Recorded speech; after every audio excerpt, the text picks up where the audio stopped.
गाय के शरीर में 33 करोड़ देवी देवताओं का वास होता है। इसीलिए गौ पूजन करने से समस्त देवी देवता स्वतः ही प्रसन्न हो जाते हैं। भक्तों को सभी मनोकामनाएं भी पूर्ण होती हैं। अक्षय पुण्य मिलता है। गोपाष्टमी के दिन गौ सेवा और दान पुण्य करने से अक्षय फल की प्राप्ति होती है। संकट से मुक्ति।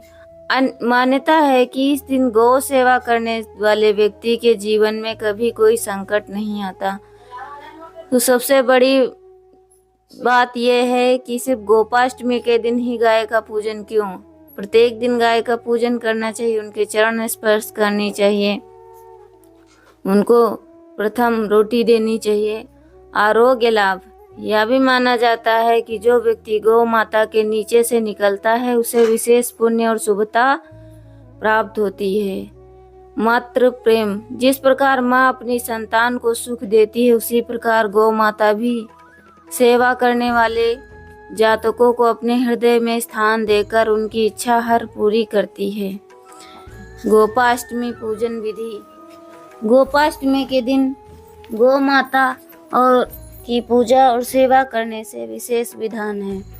सुबह ब्रह्म मुहूर्त में स्नान करें और श्रृंगार। गाय और उनके बछड़े को नहलाएं और धुलाएं। उन्हें सुंदर वस्त्र आभूषण या रोली हल्दी के टीके और माला पहनाकर श्रृंगार करें। पूजा और परिक्रमा। पूजन और आरती। गाय माता की पंचोपचार विधि। गंगा जल, पुष्प, धूप, दीप नैवेद्य से पूजा करें। दिया जलाकर आरती उतारें। परिक्रमा करें। गौ माता की श्रद्धा पूर्वक परिक्रमा करें। बाहर जाना। गौचारण। परिक्रमा के बाद गाय और बछड़े को घर से बाहर ले जाकर कुछ दूर तक उनके साथ चलें। यह प्रतीक है कि आप गौचारण, गाय चराने की परंपरा का पालन कर रहे हैं।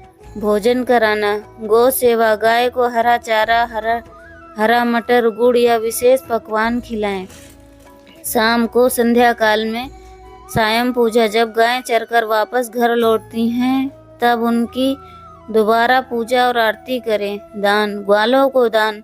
इस दिन ग्वालों को गाय चराने वाले को यथाशक्ति दान और दक्षिणा अवश्य देनी चाहिए। जिनके घर गाय नहीं है गौशाला में सेवा। जिनके घर गाय नहीं है वे गौशाला जाकर पूजा करें।